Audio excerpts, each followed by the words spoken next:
Hello students, welcome back to Pragati Mantra classes. My name is Shivangi Agarwal.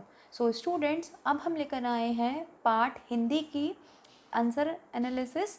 और ये जो सीरीज़ है मेरे पास, ये बी सीरीज़ है, तो आप इसके अकॉर्डिंग अपने आंसर्स को मैच करते जाइएगा। तो जैसे कि हमारे पास पहला क्वेश्चन है कि विदेशी शब्दों में से कौन सा पुर्तगाली भाषा का नहीं है। तो ये है स्टूडेंट्स, साइकिल जो है यहाँ पर वो पुर्तगाली भाषा का नहीं है, यानी कि ऑप्शन नंबर जो 2 है वो हो जाता है एकदम करेक्ट। इसके बाद अब हम चलते हैं क्वेश्चन नंबर 52 की तरफ। तो 52 में हमसे पूछा गया है the modern vernacular literature of Hindustan इतिहास ग्रंथ से क्या स्पष्ट करने का प्रयास किया गया है। कवियों और लेखों का कालानुसार वर्गीकरण करते हुए उनकी प्रवृत्तियों का उल्लेख है। तो ये जो ऑप्शन है स्टूडेंट्स, ये बन जाता है एकदम करेक्ट, यानी कि जो ऑप्शन नंबर 1 है वो हो जाता है आपका एकदम करेक्ट। अब हम चलते हैं अपने क्वेश्चन नंबर 53 की तरफ। 53 में हमसे पूछा गया है उक्ति व्यक्ति प्रकरण एक अत्यंत महत्वपूर्ण व्याकरण ग्रंथ है, यह कथन किसका है। तो ये है स्टूडेंट्स आचार्य रामचंद्र शुक्ल, यानी कि ऑप्शन नंबर जो 1 है वो हो जाता है एकदम करेक्ट। 54 में देखते हैं शुद्धाद्वैत सिद्धांत के समर्थक आचार्य है। तो ये है स्टूडेंट्स हमारे पास वल्लभाचार्य, यानी कि ऑप्शन नंबर 3 एकदम हो जाता है करेक्ट। इसके बाद अब हम चलते हैं 55 की तरफ। पूछा गया है अष्टछाप की स्थापना कब हुई थी। तो ये हुई थी 1556 में, यानी कि ऑप्शन नंबर जो फर्स्ट है वो हो जाता है एकदम ठीक। यर अलेवो को क्या कहते हैं, तो ये हम सभी जानते हैं, इसे हम अंततः व्यंजन बोलते हैं, यानी कि जो ऑप्शन नंबर 1 है वो हो जाता है एकदम करेक्ट। 57 पर चलते हैं। पूछा गया है कौन कौन सी ध्वनियों को अयोगवाह कहते हैं। तो ये कहते हैं स्टूडेंट्स अनुस्वार को और विसर्ग को, यानी कि जो ऑप्शन नंबर 1 है वो हो जाता है एकदम करेक्ट। अब इसी के साथ हम चलते हैं अपने क्वेश्चन नंबर 58 की तरफ। और पूछा गया है सप्तऋषि में कौन सी संधि है। तो ये है स्टूडेंट्स गुण संधि, यानी कि ऑप्शन नंबर 3। फिर पूछा गया है सदा प्लस एव में कौन सी संधि है। तो ये है स्टूडेंट्स वृद्धि संधि, यानी कि ऑप्शन नंबर 2। फिर पूछा गया है निम्नलिखित में से कौन सा शब्द स्त्रीलिंग नहीं है। तो ये है स्टूडेंट्स प्रतिवेदन, यानी कि ऑप्शन नंबर 3। फिर 61 की तरफ चलते हैं और पूछा गया है कौन सी रचना जयशंकर प्रसाद की नहीं है। तो स्टूडेंट्स यहाँ पे जो अनामिका है ये जयशंकर प्रसाद की नहीं है, तो ऑप्शन नंबर 4 हो जाता है एकदम करेक्ट। इसके बाद अब हम चलते हैं तुलसीदास खंड काव्य के रचनाकार हैं। तो ये हैं स्टूडेंट सूर्यकांत त्रिपाठी निराला, यानी कि ऑप्शन नंबर 4। अब पूछा गया है छायावादी काव्य की विशेषता नहीं है। तो स्टूडेंट्स यहाँ पे यथार्थवादिता नहीं होती है, बाकी सभी इसकी विशेषताएं होती हैं। 64 की तरफ चलते हैं। संशय की एक रात के रचनाकार, तो ये हैं स्टूडेंट्स नरेश मेहता, यानी कि ऑप्शन नंबर 2 हो जाता है एकदम करेक्ट। अब हम चलते हैं 65 की तरफ। पूछा गया है आधे अधूरे नाटक के लेखक, तो ये हैं स्टूडेंट्स मोहन राकेश, यानी कि ऑप्शन नंबर 3 हो जाता है एकदम करेक्ट। चलिए नेक्स्ट क्वेश्चन की तरफ मूव करते हैं। 66 में पूछा गया है हमसे होनहार बिरवान के होत चीकने पात, इस कहावत का अर्थ। तो इसका मतलब है बचपन से ही बड़प्पन का संकेत, यानी कि ऑप्शन नंबर 3। फिर हमसे पूछा गया है 67 में बिग पग चले सुने बिनुकाना पंक्ति में अलंकार। तो ये है स्टूडेंट्स विभावना अलंकार, यानी कि ऑप्शन नंबर 2। चट्टिका का तद्भव रूप पूछा हुआ है नेक्स्ट क्वेश्चन में। तो ये है स्टूडेंट्स चिड़िया, यानी कि ऑप्शन नंबर 1 हो जाता है एकदम करेक्ट। चलिए 69 की तरफ बढ़ते हैं। पूछा गया है न्यून में संधि कौन सी है। तो ये है स्टूडेंट्स नी प्लस ऊन, यानी कि ऑप्शन नंबर 2 हो जाता है एकदम करेक्ट। चलिए 70 की तरफ। चितवन की चाह के रचनाकार कौन है। तो ये हैं स्टूडेंट्स विद्यानिवास मिश्र, यानी कि ऑप्शन नंबर 3 हो जाता है एकदम करेक्ट। अब हम चलते हैं 71 की तरफ। पूछा गया है सिद्धों की कितनी संख्या मानी गई है। तो ये मानी गई है 84, यानी कि 84, ऑप्शन नंबर 3 हो जाता है एकदम करेक्ट।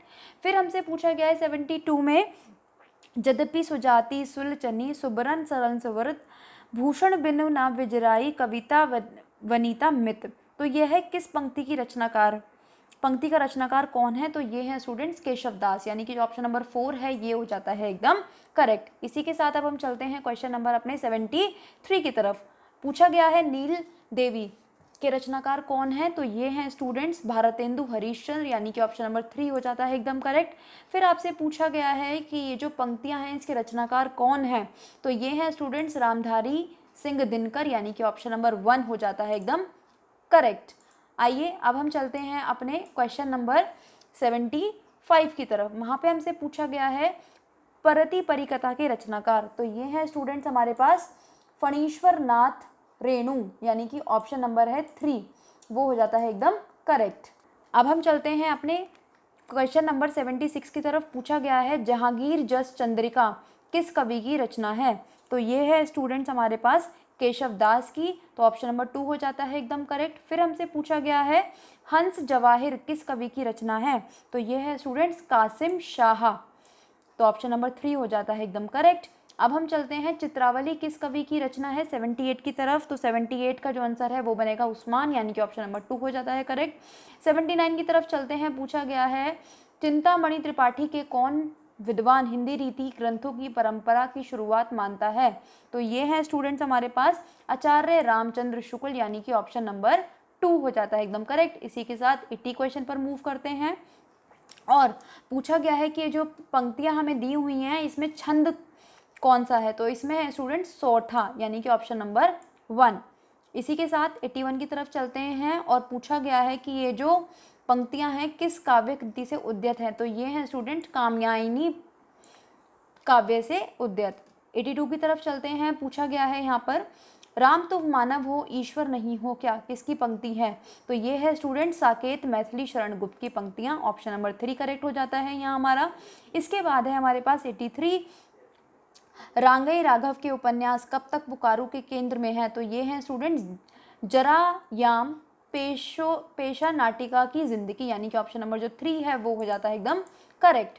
चलिए 84 की तरफ चलते हैं और पूछा गया है हमसे कि रामधारी दिनकर की पहली रचना। स्टूडेंट्स अभी इसमें थोड़ा डाउट है तो इस क्वेश्चन को हम डाउट में रखेंगे और आंसर इसका जानेंगे ऑफिशियल आंसर की के बाद।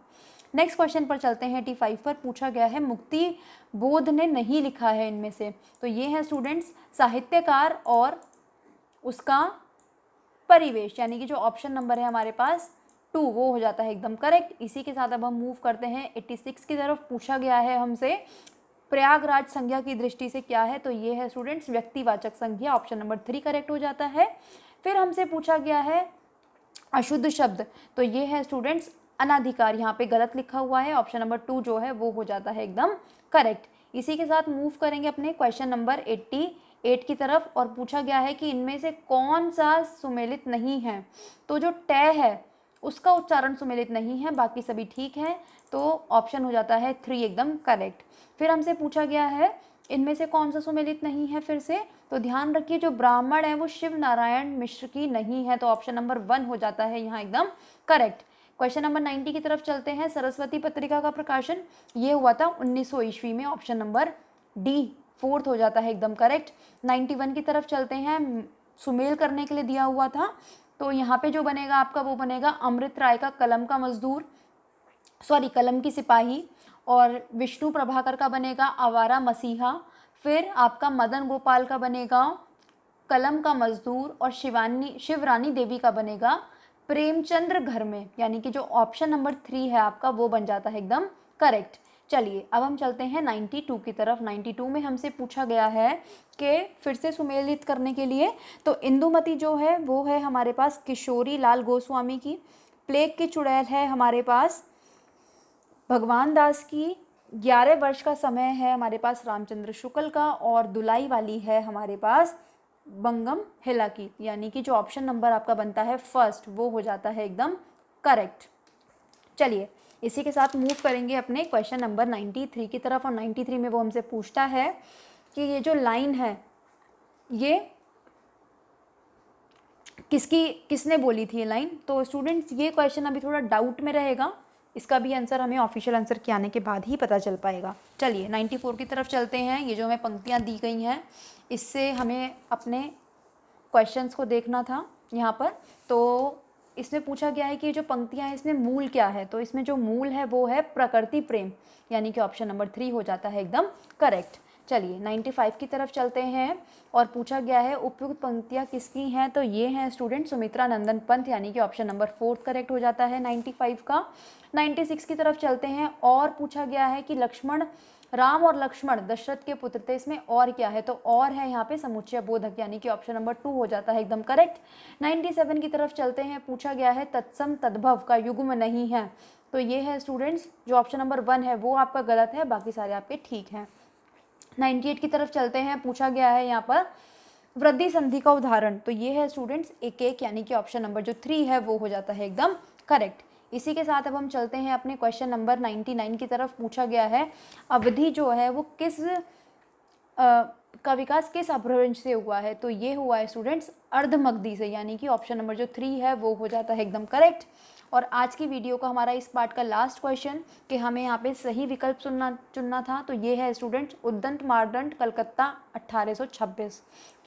तो ये स्टूडेंट्स हमारा हिंदी का फर्स्ट पार्ट था। बाकी के 50 क्वेश्चंस अभी हम लोग सेकंड पार्ट में देखेंगे। वीडियो के एंड में अपने कमेंट सेक्शन में अपना स्कोर ज़रूर बताइएगा कि आपके इन 50 क्वेश्चंस में से कितना स्कोर बन रहा है। तो चैनल के साथ बने रहिए नेक्स्ट पार्ट के लिए। Thank you students.